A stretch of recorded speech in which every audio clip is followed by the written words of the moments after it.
Welcome back, everyone. So today I welcome you to my new studio. I am not completely set up in here yet, but I'm almost there. I mean, I got my big board up, and I got the computers and everything else wired in, and the lights are all set up. I gotta still have to put up one of my mics, the boom mic, but I think we'll do okay with these two. And so today we're taking a look at Christopher Watts' case again. In this video, we're going to look at the actual locations, and the locations only, of where he buried the two girls and Shanann. And I'm also going to help dispel some rumors and falsehoods on this case when it comes to the actual burial sites. No, I will not be showing actual bodies in this video. I'm going to try to keep this as PG as possible because I need a photo. The first photo is Christopher Watts' co-workers who were called out and all paid their normal base rate. They did not receive anything additional for going out to the site the day that the girls were found in the tank.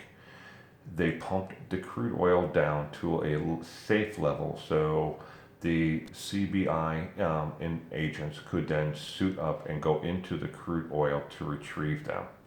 Now at the bottom of the tank, so if you're looking at the photo now, you'll see two tanks. The tank on the left had Cece in it, and tank number one, that'd be tank number two, but tank number one had Bella in it. Now I want you to take and pay close attention to the top there. You see those, what looks like two pink dots at the top center of those tanks that are it's facing directly towards you right off of the walkway. This is how he got the girls into the tanks.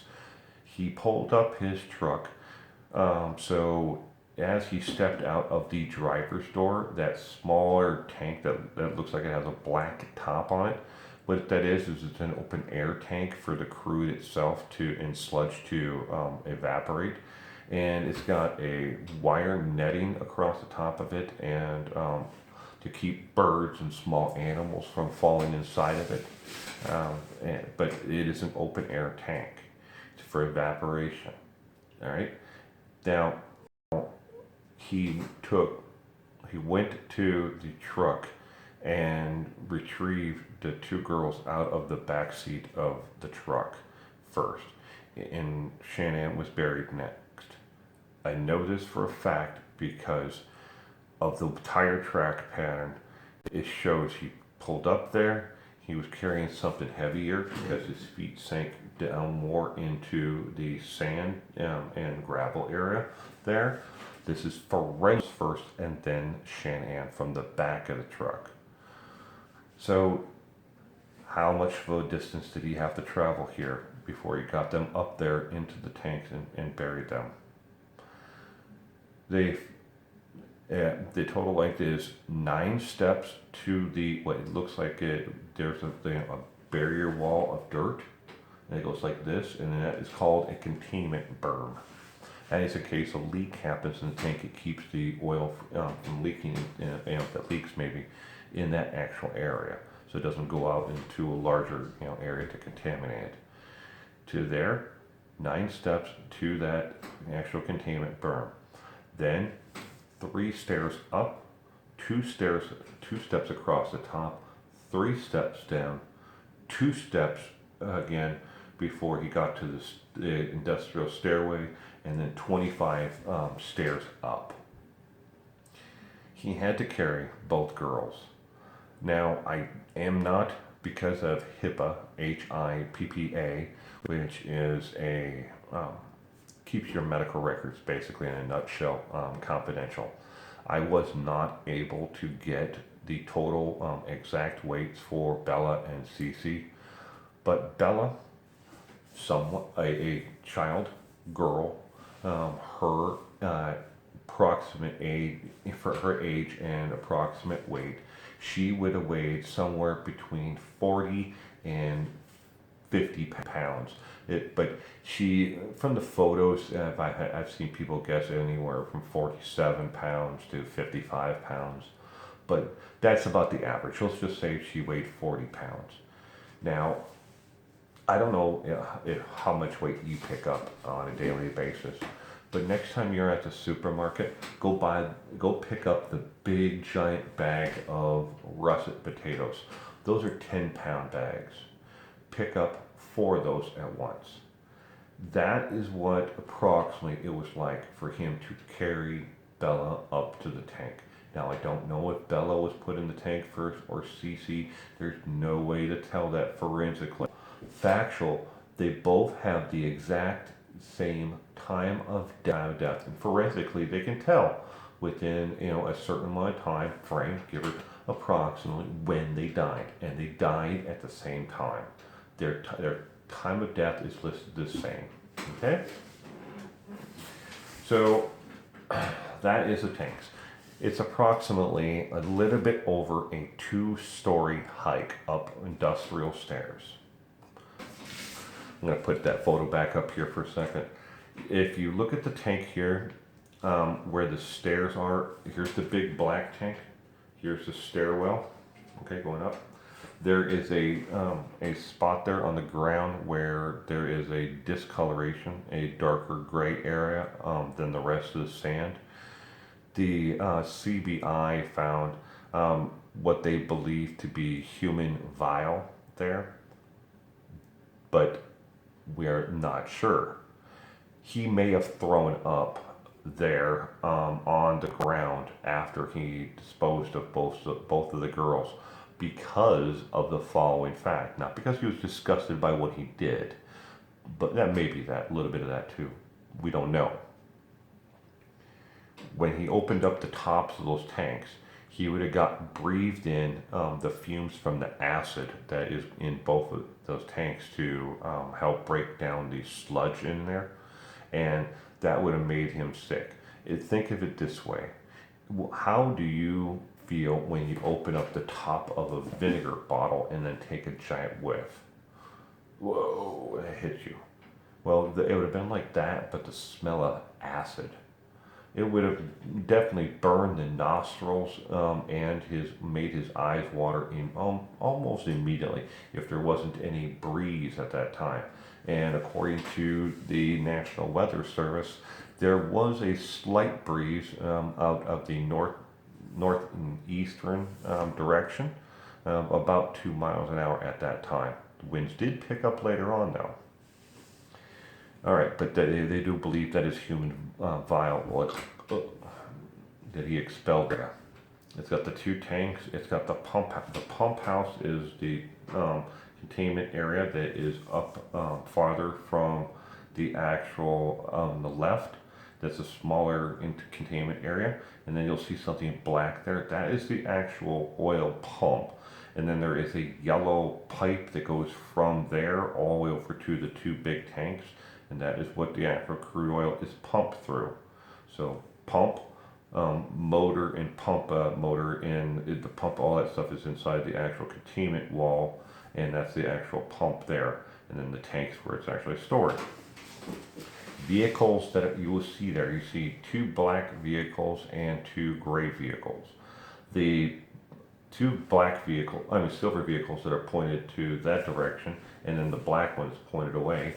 The black vehicle that is pointed away is the supervisor with the CBI. He is the one who is there flying the drone and taking photographs above the entire field. And the black and gray vehicle that is pointed that way, that is closest to that, is a Frederick, the police department detective. I do not know which one at the time because there was a total of 4 detectives who were there at the off and on. I don't know who was actually there on this timestamp. Now, and the other gray vehicle is another detective. The black vehicle that is farther away from the rest of the group, that is the coroner. Tank number 1, tank number 2, labeled as to where the 2 girls were put. Now I've blown this picture up so you can actually see the area where Shanann was buried. That is where she was actually found. Now, the bed sheet was about 3 feet away from her there, caught up in some sagebrush, and there was also a piece of an old tarp that she was wrapped in as well, along with plastic bags. And this is why they wanted the footprints from him, and because they believed before he loaded Shanann into the truck, he was barefoot in the truck before he got loaded. He loaded them up in the truck, and he stepped on these plastic tarps barefoot at the home. He wasn't barefoot at the actual scene.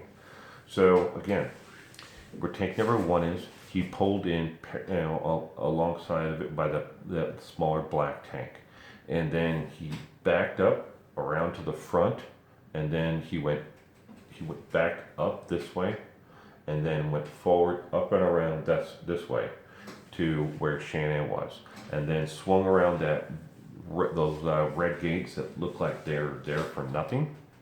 They're actually old oil heads there, but that are buried. They're only about 3 feet up off the ground. But he went around that, and then pulled around, and then backed his truck up to the absolute edge there by the sagebrush. Then he got out of the truck, and then, because there's footprints there, all right? And then he got back in the truck, and then he backed the truck up almost to where he buried her from. It's not clear if he dragged her or if he pulled her out, set her on the ground, and then moved her even a little bit further away to where he actually physically buried her. Okay, let's talk about Shanann's burial site for a minute here. As depressing as this is, the first part was pretty hard. I'm going to dispel the myths and rumors and outwardly lies that have been reported on YouTube and in the news media as well in this case when it comes to the actual burial site. So first off, Shanann was not buried on her back. She was not buried face down. She was actually buried in a shallow grave that was not long enough to actually lay a human body in. It's kind of like she was buried in a yoga pose. That would be the closest thing to actually describe it. I will put a picture up here now of what she was kind of looking like. So her legs were back behind her like this. Her feet were pointed one direction. Her face was pointed the opposite direction from the direction of her feet. And one arm was stretched out like this in front of her in the grave, and her face was, again, pointed to one side and her feet the opposite direction. He obviously didn't dig the grave long enough to lay her in either way. So, those who have been reporting that she was buried face down, it's not true at all. And there was only about a foot of dirt over the top of her. Sadly, I need to report that in the investigation, when they came upon the grave, the CBI, Frederick and Rockford Police Department, when they came upon the grave, they did find signs that animals had been trying to dig up the grave. The CBI agent, Hainsworth, with the CBI, Colorado Bureau of Investigation, did note that it most likely was coyotes that were digging at the grave. Okay, another myth that when it comes to Shanann's actual gravesite is that she was buried with a personal item, like he buried the girls. Not true. There was only one toy that was found in the tank with the two girls, and it was most likely an error on his part that was even there. It was probably, mixed up in the nightgown or something of one of the two girls. And it does not stipulate which one of the two girls the toy belonged to, either Bella or Cece. So there was one toy that was found. In Shanann's grave, it was reported also, and a lot of rumors and speculation on this, that he removed her wedding rings. This is not true. Nightly, as Shanann went to bed, she removed her wedding ring and especially her engagement ring, and she put them on a I guess you'd call it a stand thing in next to her cosmetics, and that was because she didn't want to scratch herself or Chris in her sleep. So she always took them off at night. He did. If he blitz attacked her in her sleep, she wouldn't have been wearing either one of the two. So in her burial site, I said that he didn't bury her deep enough or dig long enough of a grave to lay her down flat in. It also should be noted that when he backed the truck up to one point, got out, and there are footprints in the sand that positively identify his boots and his size of boot. There are pictures of that. I'm not going to be posting those because they do have a watermark across them that says that they are property of the Weld County District Attorney's Office. And I don't know if I have the right to use those. So so he stopped. He got out. And maybe he was checking to see if the sand was soft and the truck was going to get stuck, because he certainly doesn't want to get the truck stuck next to a grave that he just dug for his wife when he knows that there's a chance that somebody's eventually going to come out that way. And he was right. In thinking that, because his coworkers, even though he told them he was going to do this site by himself, they did show up there later on.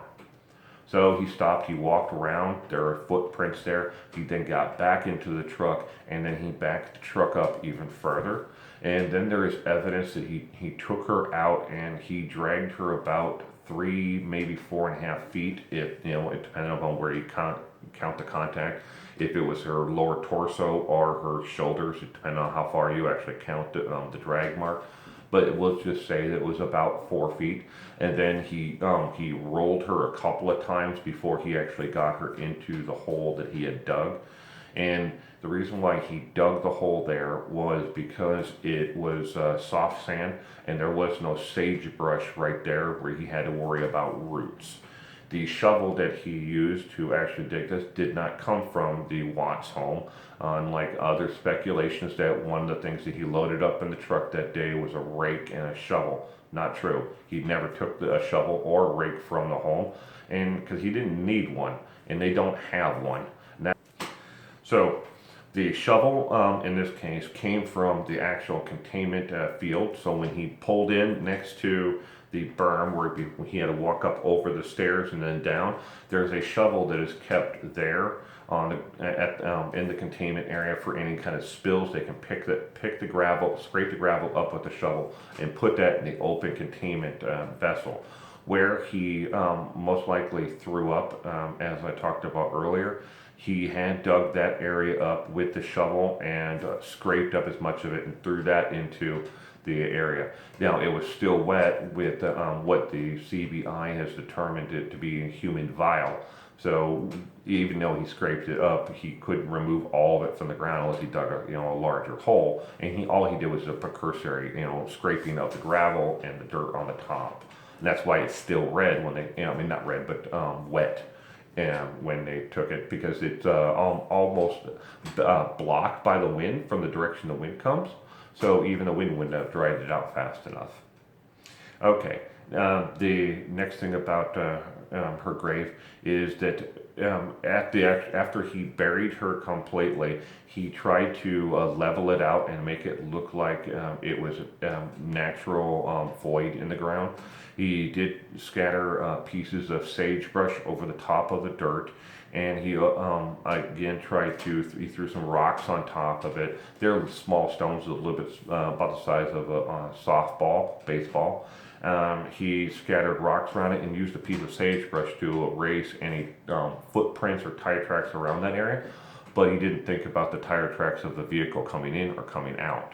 He did do it all the way up to that one point, but he missed the drag mark because it was deeper. Even though he did brush it with a piece of branch, it still left a void where the human body had been dragged through the soft sand there. It was a bigger void than his cursory quick cover up. He did try to take countermeasures there. But again, oddly, he never did anything in the parking lot. Maybe he was planning to, and then the co-workers showed up, and again. So every turn he took to try to do something to cover up this activity, somebody was there a step ahead of him or doing it. And another rumor that I wanted to spell about this was he planned this in advance, weeks in advance. Chris Watson, the entire time he has worked for this for the oil company, has been to this site 2 times. Something that is kind of creepy and mysterious about Shannon's gravesite is about 1.5 feet, almost 2 feet from where he had driven in to dump her body. Someone had stuck the head, the leaf part of the rake tines sticking up out of the ground with the handle in the actual dirt, buried. Was it his way of marking the entryway to where he buried her because he was going to come back later to dig her up and move her somewhere else? Or was it his feeble attempt to mark her grave as it kind of a headstone, I guess, if you will? But the fact is still, it was one of the things that caught the attention of the CBI when they were there doing their investigation, because the rake actually kind of stood out. Here's a clearing, here's a piece of rake sticking up out of the ground. In the photos that you've seen where there is a red traffic cone that has been placed there, that is the exact location of where the actual rake was. They removed the rake and bagged it as evidence in case there was fingerprints or DNA on it. But the traffic cone marks the spot where it was.